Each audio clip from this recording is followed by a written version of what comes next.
আসসালামু আলাইকুম সবাইকে, আশা করি আপনারা অনেক ভালো আছেন। আজকে আমি আপনাদের সাথে শেয়ার করতে যাচ্ছি দারুণ মজাদার এবং খুব সহজেই তৈরি করা যায় এমন একটি নুডলস রেসিপি। বিশ্বাস করুন, এইভাবে একবার রান্না করে খেলে বাইরের দোকানের নুডলস আর খেতে ইচ্ছে করবে না। বিকেলের নাস্তায় বা টিফিনের জন্য এটি হতে পারে একদম পারফেক্ট একটি খাবার। তো দেরি না করে চলুন রেসিপিটি শুরু করা যাক। প্রথমে একটি কড়াইতে পরিমাণ মতো পানি দিয়ে তাতে নুডলস দিয়ে দিচ্ছি।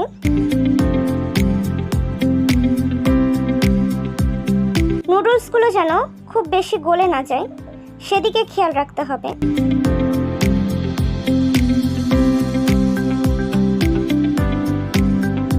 আমি এখানে 90% সেদ্ধ হয়ে এলে একটি ছাঁকনির সাহায্যে পানি ঝরিয়ে নুডলসগুলো তুলে একপাশে রেখে দিচ্ছি।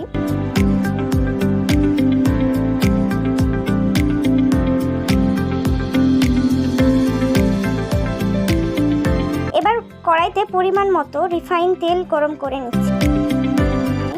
তেল গরম হয়ে এলে এতে দিয়ে দিচ্ছি কুচি করে রাখা পেঁয়াজ এবং কাঁচা লঙ্কা কুচি।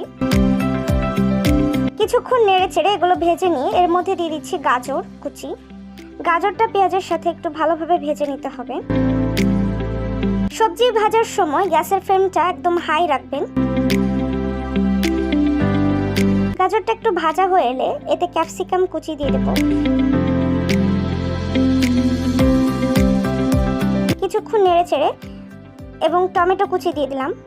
আপনারা চাইলে আপনাদের পছন্দ মতো যে কোনো সবজি এখানে ব্যবহার করতে পারেন।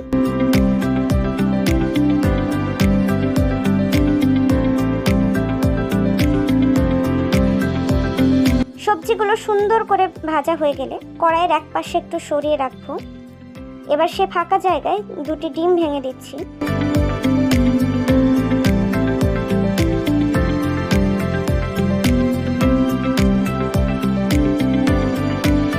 ডিমগুলোকে নেড়ে চেড়ে ঝুরি করে ভেজে নিয়ে সবজির সাথে খুব ভালোভাবে মিশিয়ে নিতে হবে।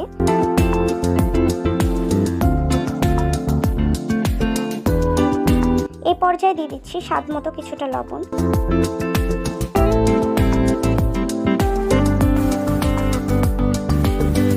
এখন আগে থেকে পানি ঝরিয়ে রাখা সেদ্ধ নুডলসগুলো কড়াইতে দিয়ে দিচ্ছি। নুডলসগুলো দেওয়ার পর সবজির সাথে নুডলস ও সবজি একসাথে ভালো করে একটু ভেজে নিতে হবে। এই সময়টা গ্যাসের আঁচটা একটু কম রাখতে হবে।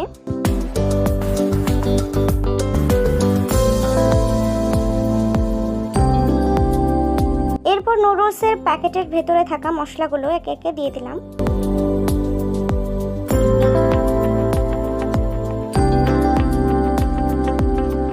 এবার চুলার আঁচটা একদম লো রেখে সবকিছু খুব ভালোভাবে নেড়ে চেড়ে মিশিয়ে নিতে হবে, যেন মশলাটা নুডলসের সাথে একদম মিশে যায়।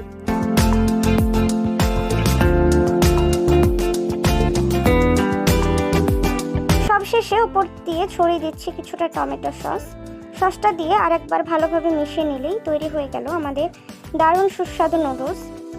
দেখুন দেখতে কতটা লোভনীয় হয়েছে। আপনারা অবশ্যই বাড়িতে একবার হলেও রেসিপিটি ট্রাই করবেন। পরিবারের ছোট বড় সবাই খুব পছন্দ করবে। আজকের ভিডিওটি ভালো লাগলে লাইক, কমেন্ট ও সাবস্ক্রাইব করবেন। সবাই ভালো থাকবেন। দেখা হবে পরবর্তী ভিডিওতে।